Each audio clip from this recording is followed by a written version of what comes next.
Hello. Hello. Hello. Hello. Welcome to the Bears, Birds, and Brews podcast. This is a show about the Chicago Bears, the Atlanta Falcons, and craft beer. My name is Asif. My co-host is Nabil Alani.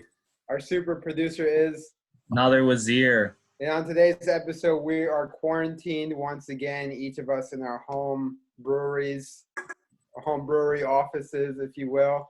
And we got a lot to talk about today. The main topic of today's show, at least as of now, is WrestleMania. But there's also a ton of football news to talk about, which is what we're going to start with. But before we do that, I'm drinking a beer. And today I'm drinking the Definitive Spirals Double Dry Hop IPA.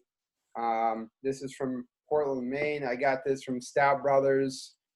New Roswell location over the weekend. Shout out to Stout Brothers. They got some really good stuff. I got a growler of Bissell Brothers for Bears, Birds, and Brews that is sitting in my fridge right now and is going to be there for another few weeks.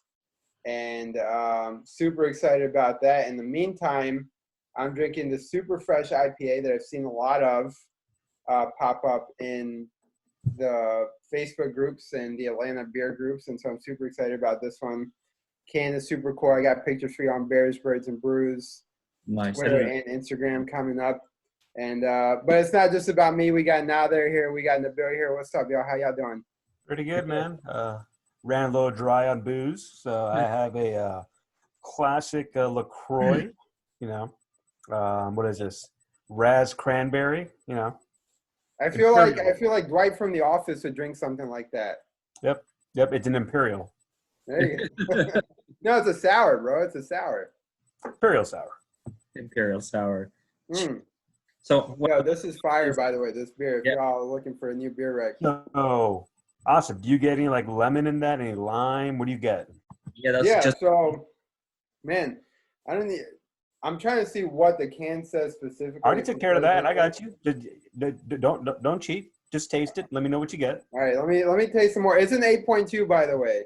I know. I was gonna get there. the heavy hitter.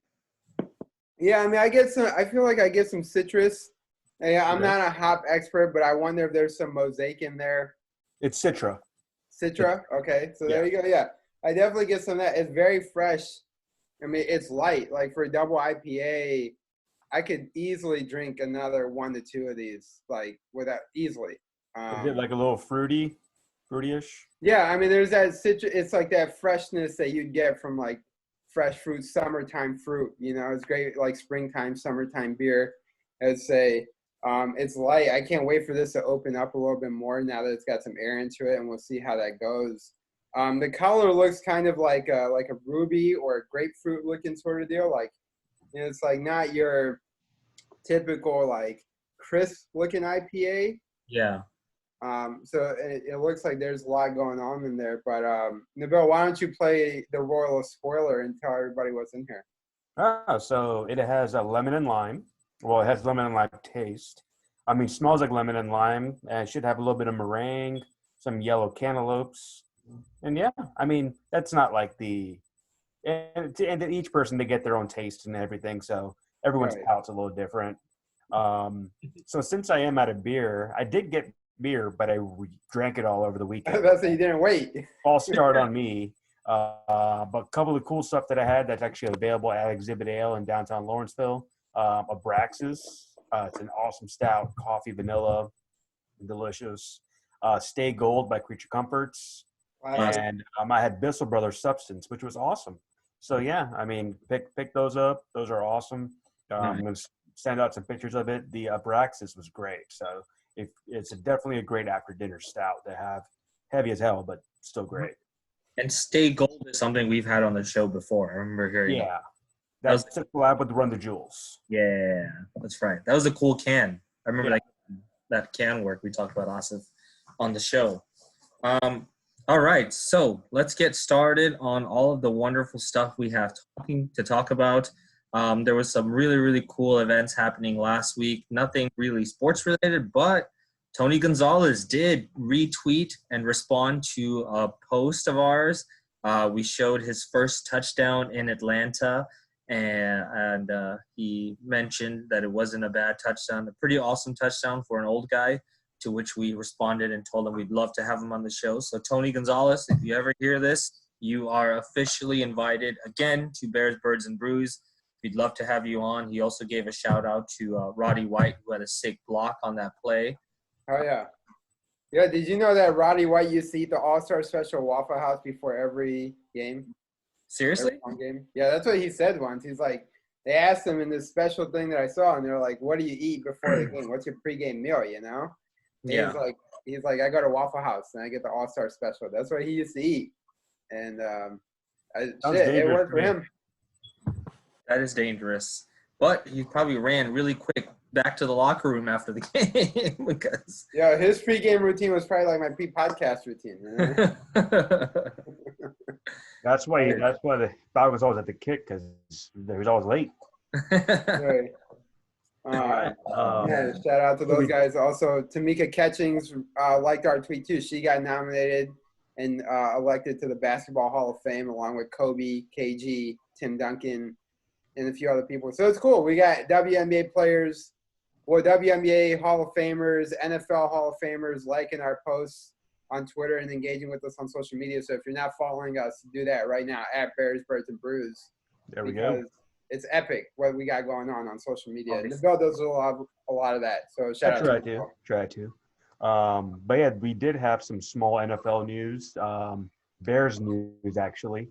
So the Bears GM and head coach confirmed that Nick Foles, Mitch Trubisky is going to be in open competition this year, which is probably great news to all Bears fans because for the last 2 years it's just been given to Mitch. So now he actually has to earn it, or it's going to be Nick Foles. And Nick Foles' contract details actually came out as well. His contract right now is essentially a 3-year, $24 million contract.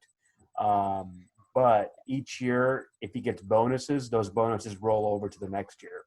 Meaning, if he gets $1 worth of a bonus, his contract next year will be $8,000,001. So like the contract. That $1 makes a huge difference, man. Well, it depends how many bonuses he gets and everything, but yeah, I mean, so far the contract doesn't look too bad. True competition. Let's see what happens. I mean, with the bonuses, it's kind of a win-win. If Nick Foles gets those bonuses, that means he's a good quarterback. If he doesn't, then he's still there and he's a good backup. So I see it as a win-win. How would you feel if Trubisky ends up starting over him? I mean, well, it depends. If Mitch actually is the better quarterback in training camp, I'd be happy as hell. Right. But if he's just given the job, then I'd be pissed. So there's no actual way of me knowing, Right. But so if Mitch wins the job and he comes out week 1 and he throws 4 touchdowns, boom, he earned the job. He's good. We're good to go. But if he's a starting quarterback and he comes out week 1 and he throws 4 picks and he can't complete a pass and he's overthrowing by 10 yards, then Nick better come in quick. Right. It's Nick's job to lose. Remind our listeners, did you predict that Foles would end the year as a starter by week 2? I think Foles is going to start game 1. Okay. Yeah, that's my prediction right now. Yeah. I think he should. I mean, especially with there's going to be no offseason activities, very, very small training camp. I mean, Nick knows the offense. Nick knows every coach on the offensive side. Right. So it's kind of set up for him to start. Right. He wouldn't have been brought in if the coaching staff didn't feel comfortable with him being there. I mean, yeah. So Bill Lazor was his coach in Philly. Nagy was his coach in Kansas City. Who else do we got? Or Juan Castillo was his offensive line coach. So many connections. It just makes sense. Yeah. Makes sense. I mean, my internal Bears fan still wants Mitch to win it over and to have a great season. But if Foles is the response and Foles wins out and takes us to a Super Bowl, I will not be upset. I just want to get 10 wins and go from there. I mean, 10 wins would be already. amazing. I don't know what the offense is. I don't know where the offense is. But with this expanded playoff format, though, like 10 wins isn't as important now as it used to be, because 10 wins before you'd be a lock in the playoffs. Now you could potentially sneak into the playoffs with 7 wins. I don't know about 7 wins. They looked at the history of it.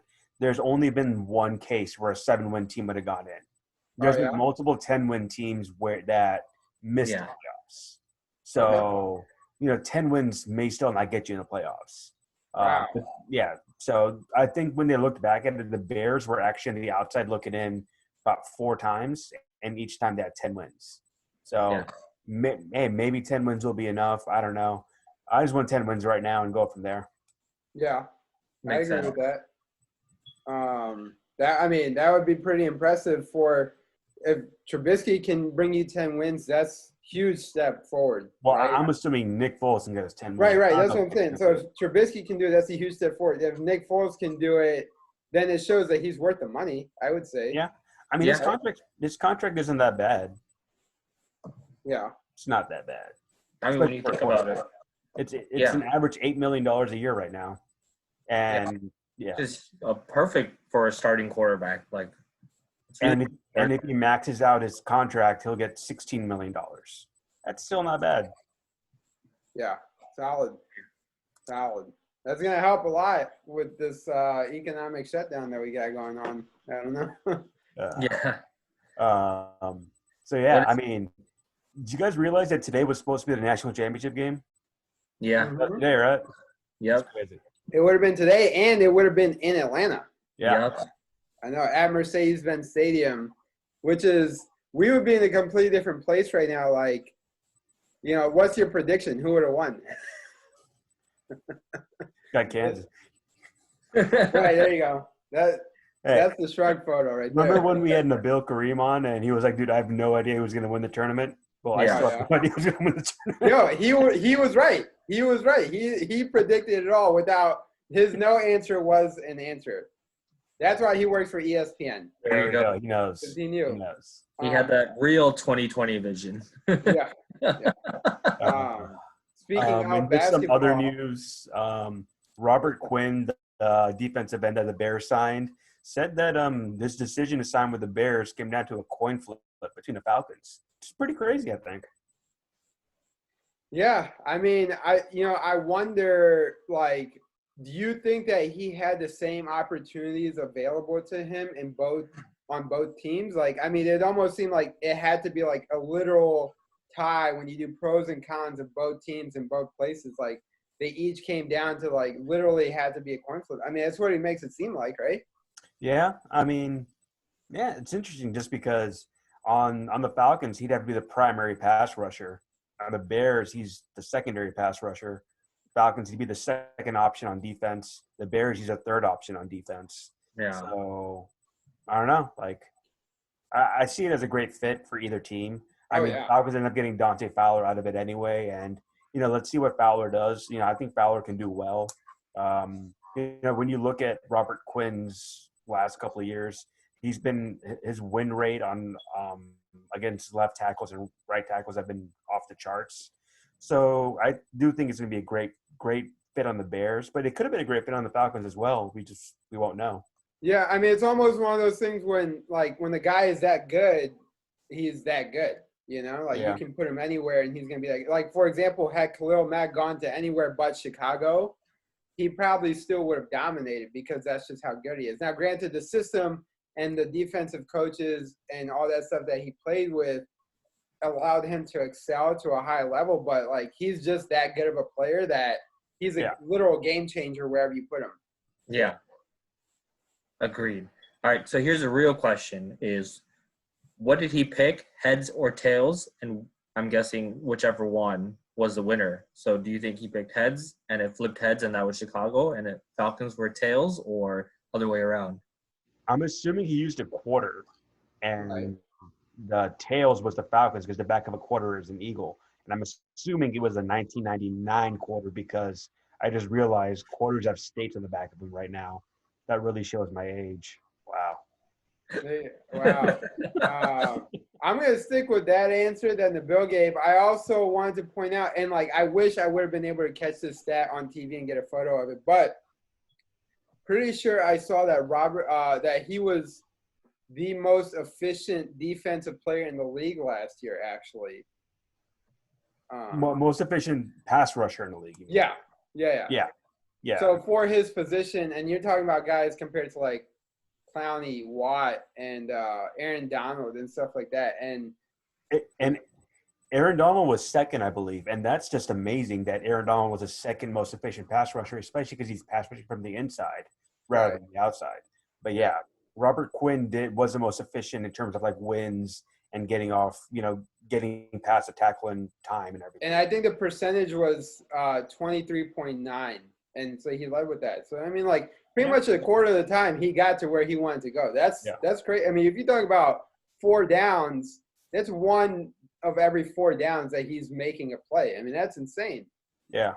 And the thing is, like, the Bears have a good rotation on defensive end and in linebacker. So it's going to be good to see, not only him fresh, but Khalil Mack fresh. So, yeah, I mean, I'm already ready for football. I don't know if you guys are, but.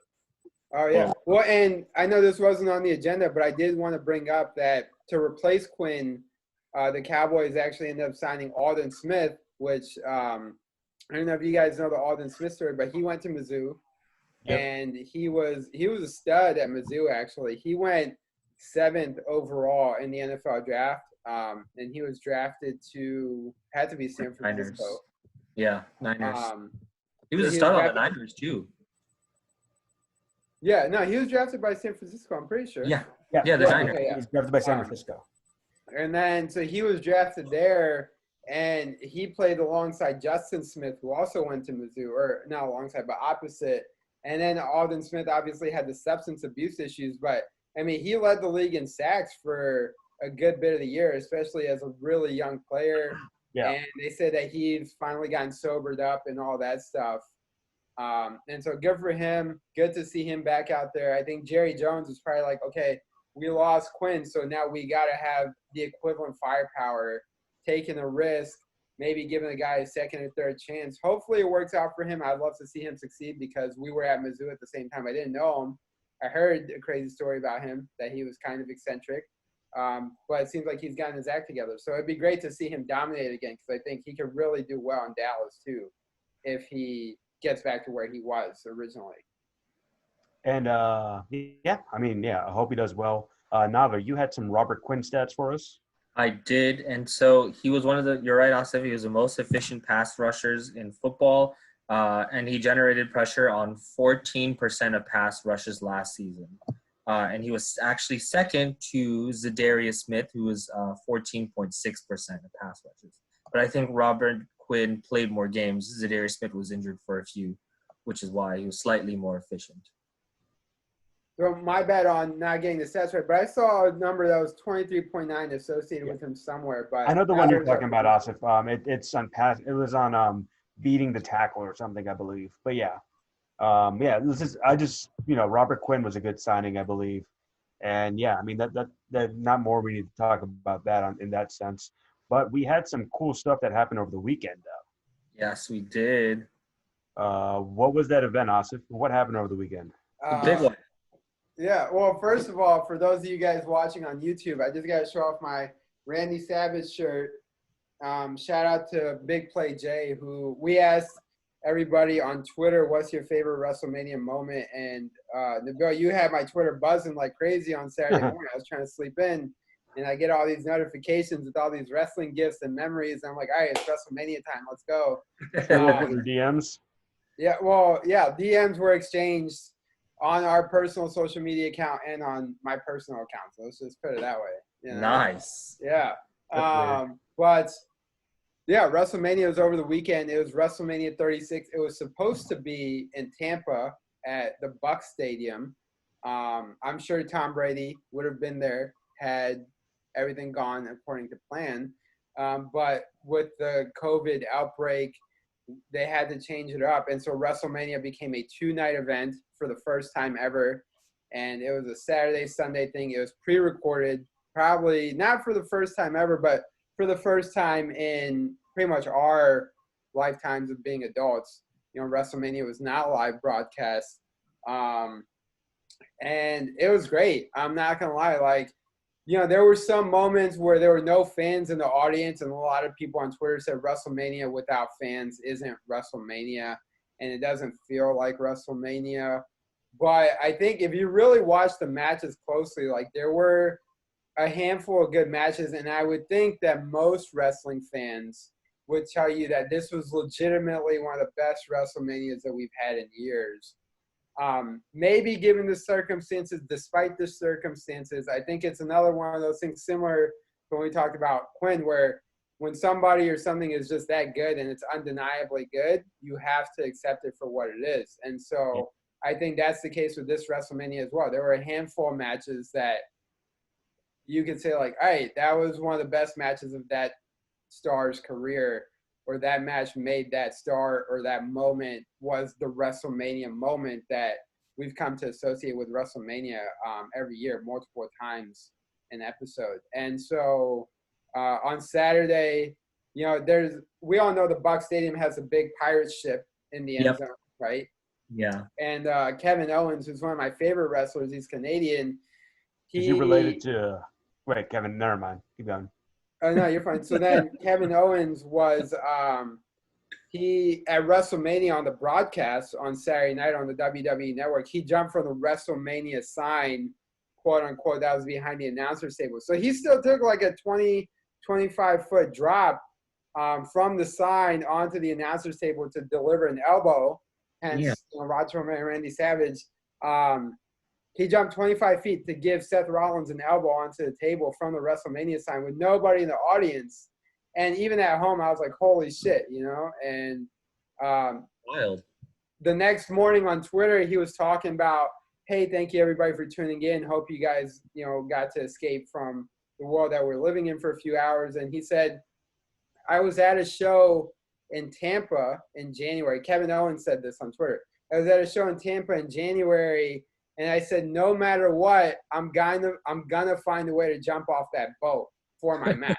Like, he was committed to doing it, so much so that he was like, I took pictures of every angle for the boat that I possibly could to figure out how I was gonna get it done, and I was committed to doing it, and I had it planned out already. And you'd have to think, like, the security at the stadium had to know who he is, that they're gonna be there. He talked to him about, okay, let me get up there or stuff like that. And he had to call an audible, if you will. But he's like, he made it work for the broadcast. And so for people who said WrestleMania without the fans wasn't WrestleMania, I would think you had to really watch closely. And the veterans, so like Kevin Owens, Undertaker, AJ Styles, Randy Orton, some of the women's wrestlers, like the veteran wrestlers didn't let no audience impact them. They pretty much made it where this is WrestleMania. We're going to act like it's WrestleMania, whether one person's watching or 100,000 people are watching or 70,000 people in the stands are watching. And some of the newer wrestlers, you could tell, were kind of like thrown off because they didn't have the crowd behind them, which is what younger wrestlers need to rely on, really, in some cases. And but it was a great match. And then that was Saturday, and then Saturday night ended with the Boneyard match. Did either of you guys hear about the Boneyard match at all? I'm sure you're going to tell us. So the Boneyard match was Undertaker versus AJ Styles, who's from Gainesville, Georgia, actually. And it was more like a mini movie. It was a street fight in a graveyard. It was amazing. In the last few years, everybody knows Undertaker's old, and it's almost like, oh, wow, Undertaker's still around because he's so old. But instead of having a proper wrestling match, they did a Boneyard match. So they filmed it in a graveyard, and it was honestly one of the best matches of Undertaker's career. It's probably one of the best matches ever, honestly, because it wasn't so much a wrestling match as it was a short film. And I would think if you have access to the WWE Network, or if you want to hang out after quarantine, you could definitely watch this match again. But essentially, they fought in the graveyard, and there was pyro. There were, like, ghosts coming in. Yeah. Undertaker was supposed to be buried alive, and then he rose from the dead because he's the Undertaker. And then he puts AJ Styles, and he I remember buries the him old Buried alive. Alive match they did a long time Yeah, ago. That was cool. There was Yeah, one. so it was like your buried alive match, your Inferno match, your Falls Count Anywhere match, Last Man Standing match, all in one, and it was a Boneyard match. And prior to this match, the Undertaker's last match before that was against Bill Goldberg in Saudi Arabia a couple months ago, and that match was atrocious. It was historically bad, especially when you think Undertaker, Goldberg, same ring. What a classic match. It was terrible. It's not even worth going back and watching because it was so bad. And apparently Undertaker had told Kurt Angle after that match that, like, I'm disappointed in myself for that match that I had in Saudi Arabia. I need to redeem myself. Yeah. And WrestleMania is coming up. I can still redeem myself. And so he said, why don't you fight with AJ Styles? Because that'll be a great match guaranteed. And if you don't know wrestling, you don't know AJ Styles, he's like he's almost like a Giannis or like a Steph Curry, like Kyrie Irving, like this in terms of that caliber of talent. Like he's still got plenty of years ahead of him, but he has enough experience now where he is a star in his own right. Yeah. And the guy can do anything, man. He can jump. He can take hits. He can deliver hits. He can talk smack. He's got the look and he's got the moves, and it was really a great. You're longer describing Shawn Michaels. Yeah, I mean, AJ Styles and Shawn Michaels, like if you like Shawn Michaels, your guy now is AJ Styles. It's pretty much like that. Like, it's like the new HBK. I just said that because you were singing a song. I know, okay. But like it fits. It fits, Nice. He's got the long hair too, so it really does like sync up just like that. Nice. But watch the Boneyard match. If you search for it on Twitter, you'll find GIFs and highlights probably. It was great. And that was just Saturday night. Then Sunday was actual WrestleMania yesterday. And I think at least for people like me, and I think most wrestling fans, Saturday night's WrestleMania was better than expected, probably because nobody knew what to expect given what's going on in the world. And it really delivered. So Sunday had a lot of high expectations to me, and I would argue that it probably didn't come close to being as good as Saturday did. However, there were some good matches. So we have a new WWE champion. Brock Lesnar dropped the belt to Drew McIntyre, guy from Scotland, that a few years ago Vince McMahon introduced as, hey, this guy that I'm about to bring out is going to be the future world heavyweight champion one day. And this was in like 2009. Yeah. So almost 11 years later, this guy finally got a chance to be the champion at WrestleMania. And then he was still emotional despite no crowd in the audience. The show went off air with him being emotional. And if there was 70,000 people in the audience, it would have been insane. Bunch of pyro, the whole deal. So that was great. Edge and Randy Orton, I'm sure you guys know these names because they're pretty old school wrestlers. Yeah. They had last man standing match. And it was pretty epic. I mean, these guys really just like, they fought on top of a semi-truck. They fought on top of a pickup truck. They fought backstage in the locker room. They fought so the show was filmed at the WWE Performance Center in Orlando, which is like their training facility.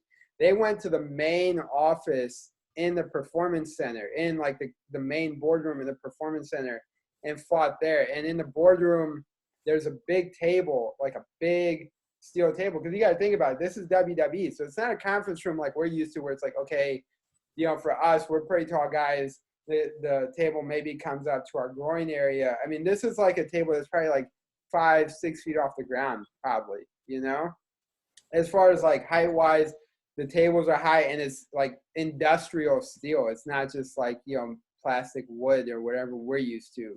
Yeah. And they fought on the table. Edge climbed up on top of a fence.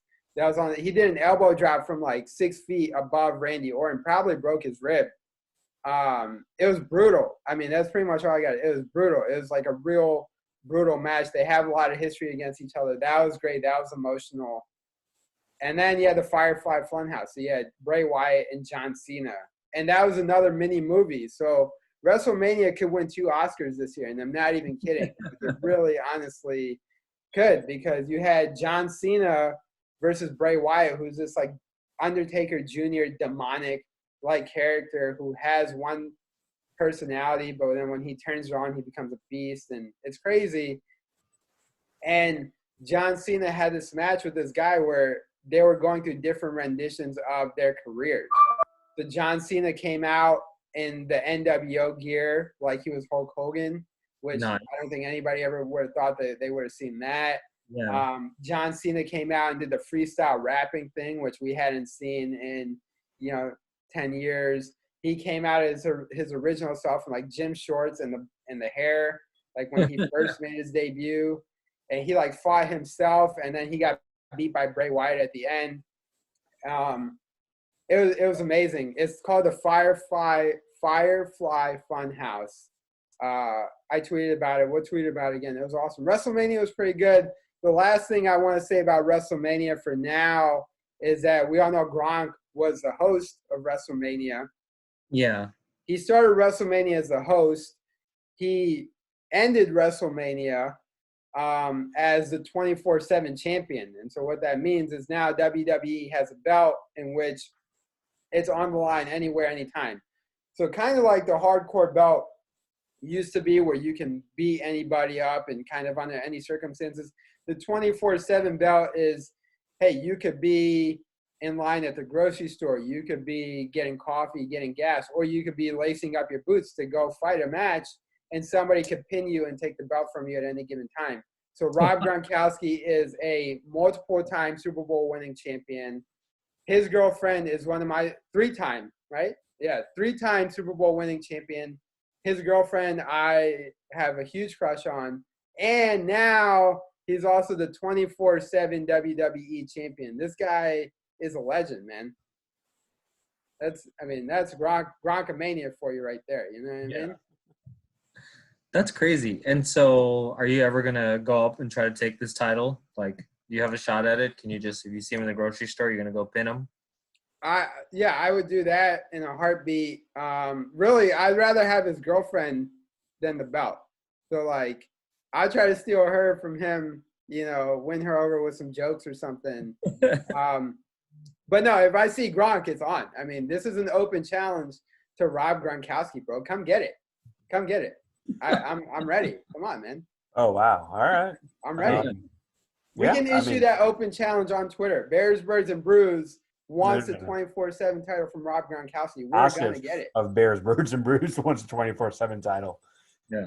All right, but if you guys get it from him, then you let me get it from you. It's teamwork. No, okay. Gronk will kill at least me and now there. So you're the little. You guys distract him. I'll take care of the belt. The goal is you just got to pin him, right? You don't have to beat him in a fight. You just got to. Yeah. And it was cool because Gronk, even though we had this like 10-person minimum rule established, Gronk jumped from a platform into a crowd of wrestlers, and then he pinned the guy who had the belt, and he won, and he walked away. So it was pretty epic.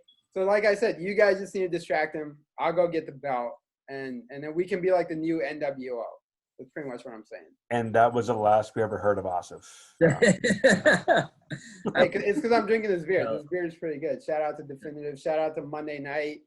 Support your local breweries at this time. What's up? All right. Well, WrestleMania was crazy, but I think we have something even more crazier coming up, or a little nonsense coming up, right?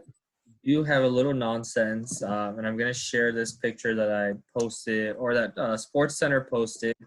It's only nonsense because this is something we'll never, ever get to see in our lifetimes, unfortunately.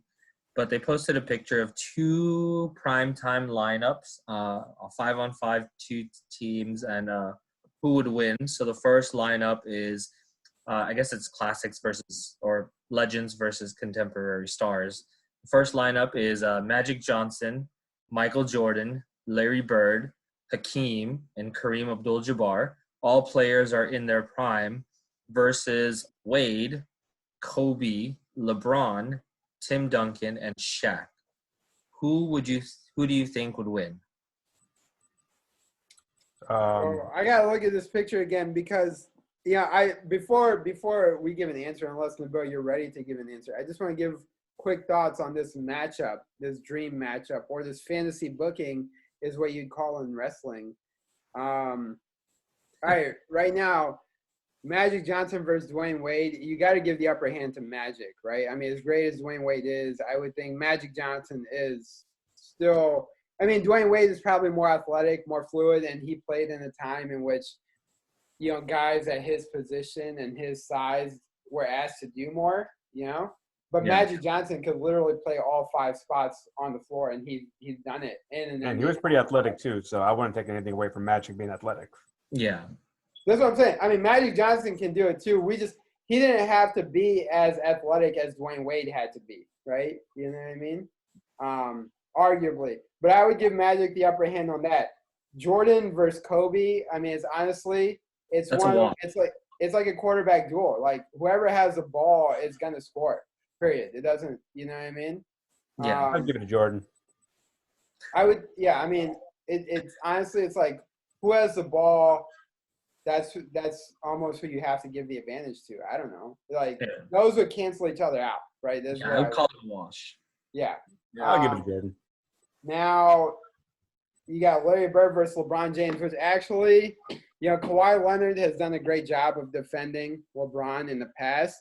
But if there's one player that I would actually love to see LeBron play against ever, it is Larry Bird, because I think Larry Bird would frustrate the hell out of him defensively, because he could keep up with him. Like, size-wise, Larry Bird was like 6'6". I mean, Larry Bird is not a small guy, Yeah. Physically, obviously, LeBron is – we've never seen anything like it. Yeah. And again, if, Magic and Bird had the weight training and the equipment and the conditioning that these guys have nowadays and the technology to work out and exercise that guys had nowadays, who knows what they would look like. But Bird versus LeBron would be fascinating to me, actually. I'd give that one to LeBron. Yeah, same. You'd pick LeBron on that? Yeah, I'd pick LeBron. Oh, I would think you'd have to, but I would think it would be fascinating to watch for sure. It'd definitely be a good matchup. So before you get to the next matchup, I just kind of want to say I feel like they didn't do the matchups right on this. I feel like Hakeem should have been guarding Shaq, and Kareem should be guarding Tim Duncan. That's just Which is fair. Yeah. I agree with that. I can see that. I agree with that. And I don't know. I mean, you got the greatest power forward of all time versus the Dream. I don't know who would win that one. I mean, that would be tough because, like, I don't know. I mean, that would be really tough. And then Kareem Abdul-Jabbar versus Shaq. I mean, Shaq, I think, is the most dominant player ever to play the game, right? Yeah. Right. But I do think that Hakeem could probably slow down Shaq more than Kareem, because Kareem wasn't as big as Hakeem was. Yeah. So I mean, Tim Duncan versus – when it comes down to fundamentals, Tim Duncan is a big fundamental. But before Tim Duncan, Kareem was the most fundamental player. So Kareem Abdul-Jabbar versus Tim Duncan would be like the equivalent of Jordan versus Kobe at those positions, I would think. Yeah. Yeah.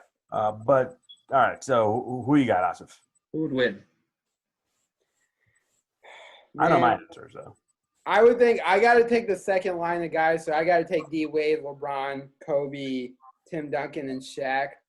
Only because these guys, I think, are slightly more versatile in that, like, Wade, Kobe, LeBron can all handle the ball. They can all play defense for any position, and they can all rebound. They can all run the court. Not to say that these other guys can't run the court, but they can jump, they can run, they can rebound, they can pass. They can handle the ball. They can take one-on-one. They can take double team. They can shoot mid-range, long range. They can get to the bucket, and they can make free throws. I forgot Magic Johnson does not know how to pass. Damn. No, I'm not saying that. I'm not saying that the other guys don't know how to pass. I'm just saying you have 3 guys who can do all of that versus like.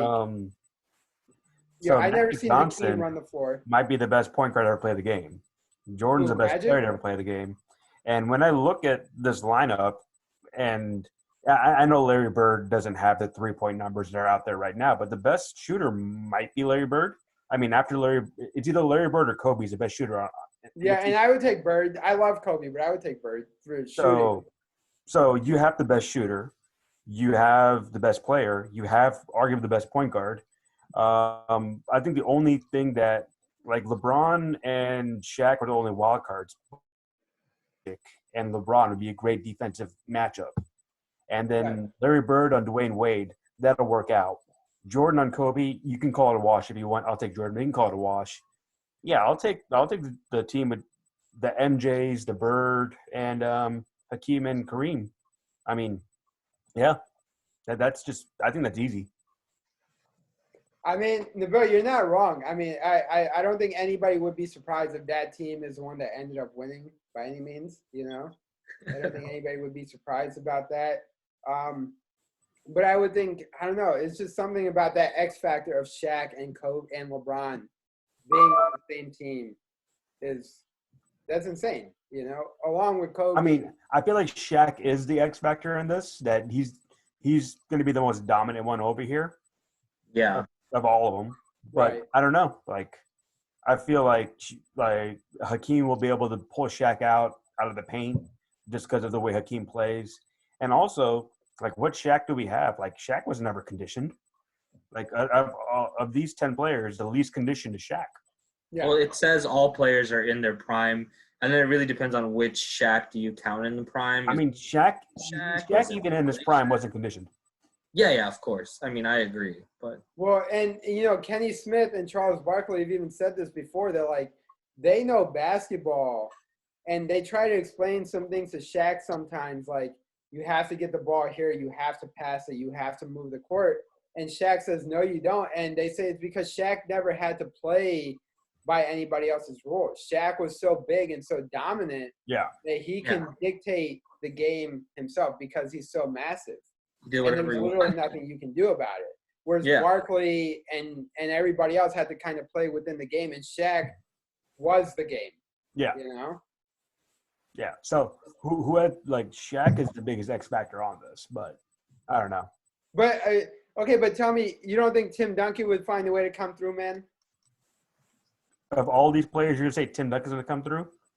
I would think like, if you account for everybody else, I would think Tim Duncan is the one where you're like, if like you wouldn't be surprised if he beats you because he's Tim Duncan. You're just like, how, you know? Every player on this list, you wouldn't be surprised if they beat you. Right. That's why they call it a dream booking or a fantasy matchup. Yeah. You know what I mean, there's no real answer. We'll never know. I mean, you could even play this in NBA 2K, and it still won't be. No, it wouldn't be accurate. It wouldn't be fair. No. And I bet if you ask all 10 of these guys, all 10 of these Hall of Famers, you would get a different answer from each one of them. Like, yo, I would do this guy would do that guy would do that. Like, all 10 of them would have a different way of how this game plays out. You know what I mean? Yeah, of course. But, yeah. It's amazing. Good question. I think it's a really good question. It was a poll, so if you do see that on SportsCenter now, take the poll. I would take the historic team as well. I think they would take it just personally. I think MJ is the big one. Speaking of MJ. Wait, before that, the real question is, was it a cop-out for Nader's nonsense that Nader just stole something from ESPN? That's the real question. I mean, I don't know. Most of my nonsenses have been about things that have been occurring around the world. So, Anything goes in quarantine. That's what I keep telling myself. You know, when I drink beer. I think it's a cop-out. The other day. I think that's a cop-out. I think it was a good question. Yeah, you didn't come up with the question. Lengthy, intense debate. I'll come up with something for next week. Yeah. I mean, it's not ESPN's nonsense told you by Nader. It's something found around the internet that I brought your attention to. You had found it, we would have called your nonsense. You didn't find it. Suck up. Cop out. All right. Do their homework. On things coming up, as well as my nonsense next week, we also have the Jordan documentary, Last Dance, that was pushed up to April due to the quarantine starting off next week. On April 19th, that is something we will be doing watch-alongs with. 2 weeks from now. 2 weeks, yeah. Not next Sunday, Sunday after. Sunday after. Solid.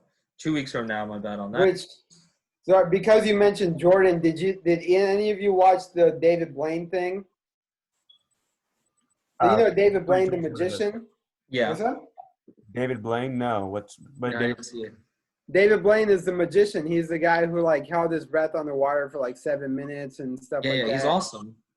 Yeah, so he just did a new special on ABC, and they showed it last Monday. And he played magic tricks on Tom Brady, Odell Beckham Jr., the whole Lakers team. So LeBron, Anthony Davis, Rondo, all of them, and Michael Jordan himself. He tricked all these guys, and like Aaron Paul, Jesse from Breaking Bad, he got him on some tricks too.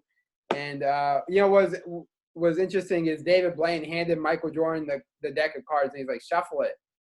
And Michael Jordan is notorious for like, he's a notorious competitor. He tries to find every advantage of you against you that he can, you know what I mean? And he's known for this. And Michael Jordan even said himself, he's like, put it behind your back and shuffle the cards. And Michael Jordan was like, eventually he's like, I didn't shuffle it. I wanted you to think that I shuffled it to trick you, but I didn't actually shuffle it. He's like, it's fine. And David Blaine still got the trick right.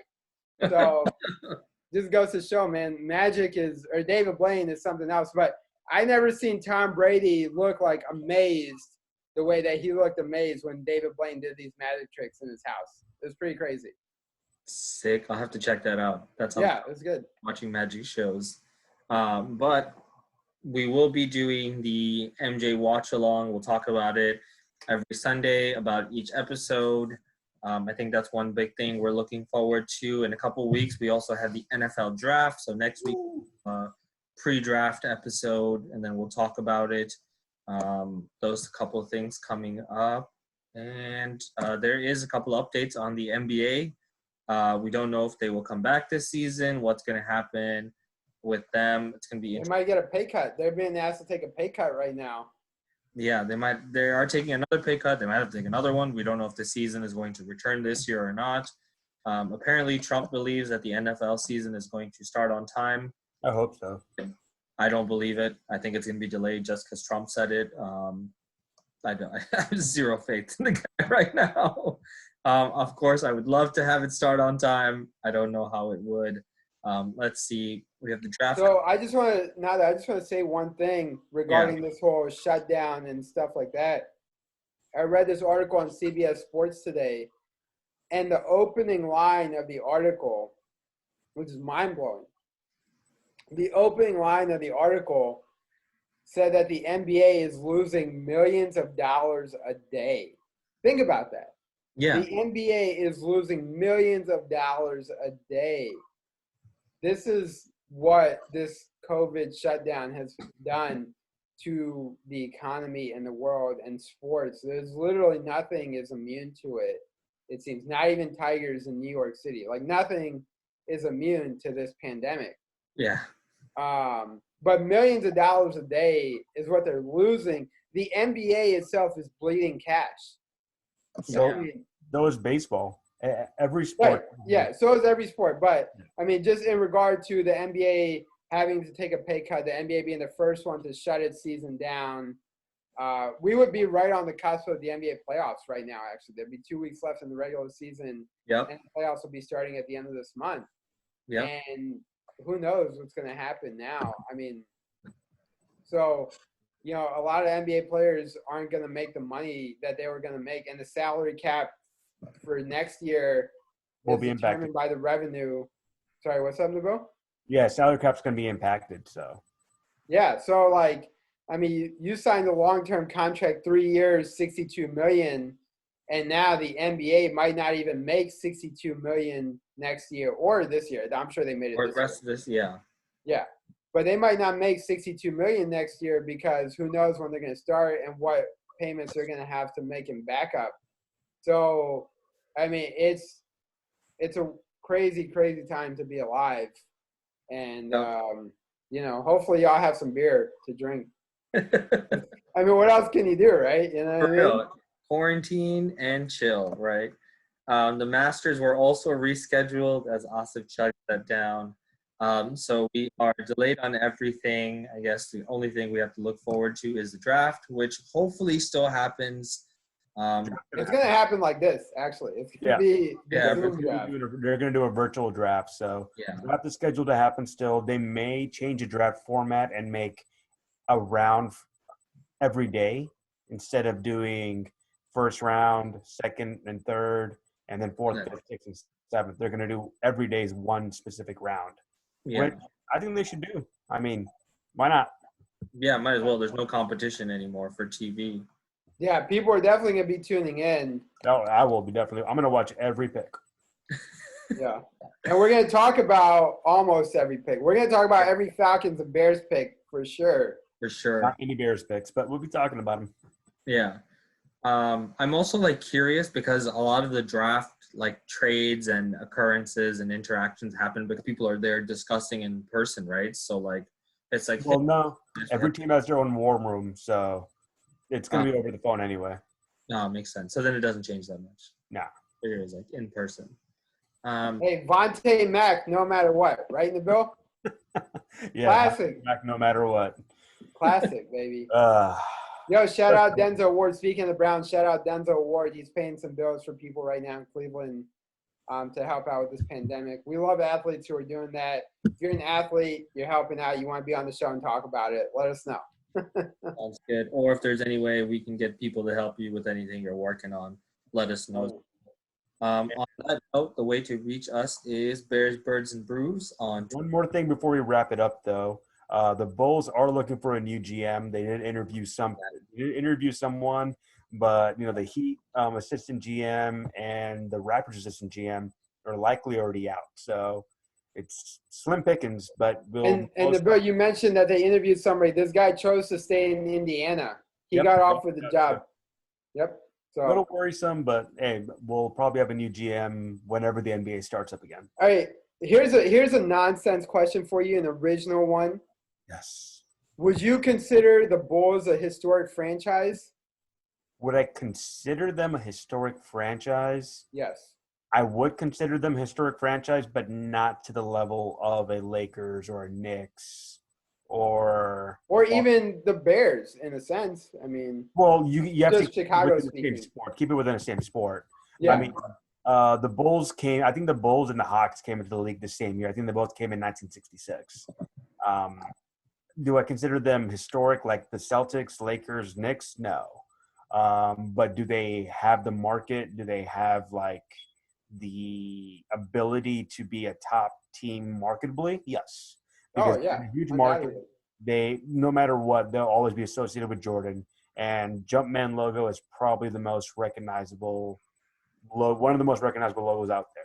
So they'll always be associated with Jordan, and they'll always be associated as a brand similar to the Yankees, similar to the Lakers, similar to the Knicks, similar to the Celtics. But are they as historic? I don't think so. Well, and I would slightly beg to differ. It's crazy to think that, for me, because I don't know that people see it this way, that the Bulls are on the same level as the Yankees, the Celtics, the Lakers. Like, I don't think people put the Bulls in that category. But they are technically the only dynasty in Chicago history, which is fascinating to think about. I mean, unless you want to count the 30s Bears, but all right. I mean, are people still talking about that, though? I am. I just did. You just did. Come on, you know what I'm saying. Kidding. Yeah, you're right. I mean, yeah, but the thing is, dynasties in general aren't very common. Like, how many dynasties can we really name? You got the Patriots of the 2000s. I mean, I would think then you're going Yankees, Celtics, Lakers. Like, I mean, the Cardinals have won 11 World Series. I don't know if anybody follows baseball. Is it really a dynasty? I mean, it was pretty spread out. Like, a dynasty means that you've been winning for multiple years altogether. Consistently. I have to look into the Cardinals to see if they are a dynasty. I don't know. I mean, I would consider Alabama a dynasty. Right. Clemson. Maybe Clemson almost a dynasty. Clemson's on the cusp of it. Maybe one more and they'll be a dynasty. Yeah. Yeah, I mean, dynasty like UCLA, that's a dynasty. I mean, right. I mean, there's only a handful of dynasties out there, and I already named more than 5, so only 2 handfuls of dynasties out there. And the Bulls are one of them. I mean, it's safe to say the Bulls are one of them. Arguably the only one in Chicago, but still probably the 3rd, maybe even the 4th most popular team in Chicago right now. Obviously, when Jordan was there, I would imagine the Bulls were more popular than the Bears. I mean, right now the Bulls are probably tied with the Blackhawks in terms of popularity. I mean, Bulls have taken a hit. Yeah. I would love to be in Chicago when Jordan was around, which we were all living there, but we didn't really know it. We weren't aware of what was going on. Not even close. Yeah. All right. But yeah, I mean, we had a little extra time, but I think that's a wrap right now. Bears, Birds, and Brews. Check us on YouTube now as well, Spotify, Apple.